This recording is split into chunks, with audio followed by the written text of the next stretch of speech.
Assalamualaikum everyone. My name is Sadia Education Wali and I'm student at Rehan College Korangi Campus. Currently, I'm enrolled in Teacher Training Bootcamp 1. So today we will talk with ChatGPT and the question is what make a person an effective public speaker? An effective public speaker usually blends clarity, confidence, and connection. They know their message deeply, but they also read the room. So it's not just what they say, but how they say it, with voice variation, pace, and pauses. Good speakers tell stories to make ideas stick, and they stay authentic so people trust them. Basically, they prepare thoroughly, but sound natural. Okay, ChatGPT. So my next question is why do many people feel nervous before speaking in public and how can beginner overcome the fear of public speaking? Yeah, that's super common. Most people feel nervous because they're worried about judgment or making mistakes. Beginners can start small, like practicing in front of a mirror or recording short clips, and gradually speaking in front of friends or small groups. Breathing slowly before stepping up helps too. And honestly, reminding yourself that nerves don't mean that you're doing badly. It just means that you care. With repetition, the fear drops. Exposure is the trick, little by little. Okay, ChatGPT. So my next question is, what are the key quality of a confident public speaker? Confident speakers show strong presence. They make eye contact, stand with good posture, and use gestures that match their words. They sound clear, not rushed, and they believe in what they're saying. Another big quality, adaptability. If the audience looks confused, they adjust. If energy dips, they shift tone or pace. And they're willing to be human, like laugh at small slip ups instead of panicking. That balance of clarity, presence, and adaptability, yeah, that's what makes them compelling. Okay, so how important is prior preparation before giving a speech or presentation? Huge. Preparation is the foundation. When you know your core message inside out, you don't have to scramble for words. You can actually listen to your audience. Practice helps you smooth transitions, cut fluff, and find where you want to put pauses or emphasis. But don't overscript because sounding human beats sounding robotic. Try rehearsing out loud, ideally with someone listening who can give you feedback. And then Okay, so leave what room for, techniques can Mhm. help improve voice clarity, tone, and punctuation? Sure. First, slow, steady breathing. It keeps your voice stable. Second, do some light articulation drills, like tongue twisters to wake up the mouth. Third, record yourself and listen back. It can be cringy, but it's really helpful to refine. For tone, imagine you're speaking to a friend, not a wall. It softens that stiff vibe. And Okay, pauses, so how use do body language, eye contact, and facial expressions influence a speech? a lot. Open body language makes people trust you faster. Eye contact keeps them engaged, like you're actually talking with them. Facial expressions set the emotional tone. If you look warm and genuinely interested, people mirror that. And small nods or smiles make your message feel more human.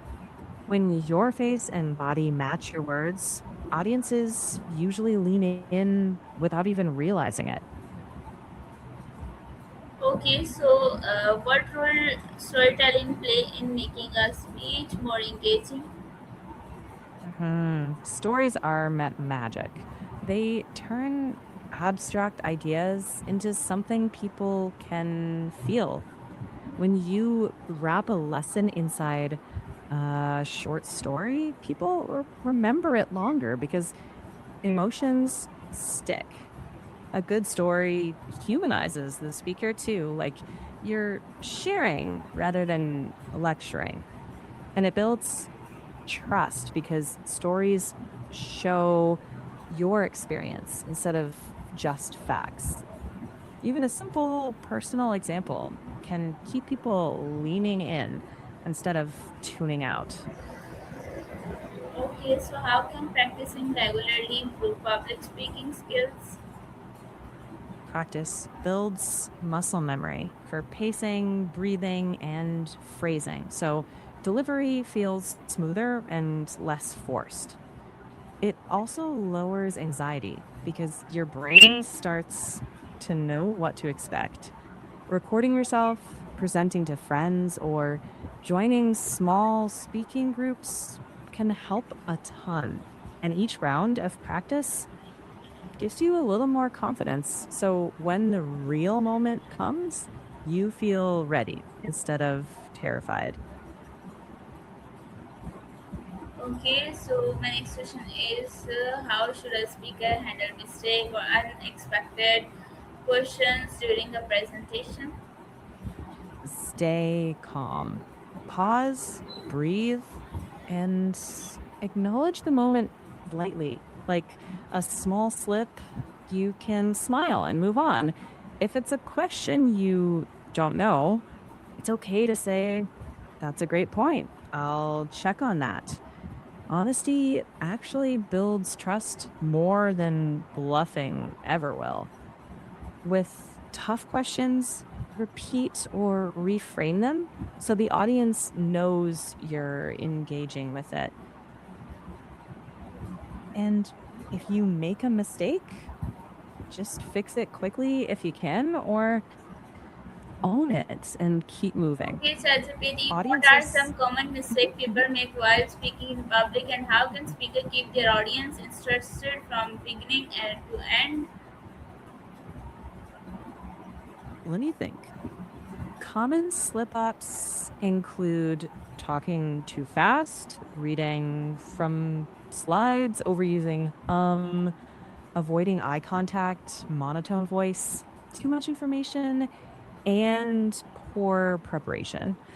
To keep interest, start strong, maybe with a question or a surprising fact. Then use simple language and stories to explain points. Add interaction by asking short questions or small participation moments. Change your tone and pace to get their attention back when it drifts. And finish with a clear, memorable takeaway. Keep energy up and don't cram everything in. Be clear. When you do that, people stick with you from start to finish. Okay, ChatGPT. So my last question is, what advice would you give to someone who wants to become an inspiring public speaker? Start by speaking often, even in tiny settings. Short talks, team meetings, community groups. Watch great speakers and notice how they use stories, pacing, and pauses. Then try borrowing those rhythms in your own way. Keep learning, keep practicing, and don't chase perfect, chase connection. When people feel understood, that's the inspiration part right there. Okay, thank you so much all of you for listening me and watching me. Allah Hafiz.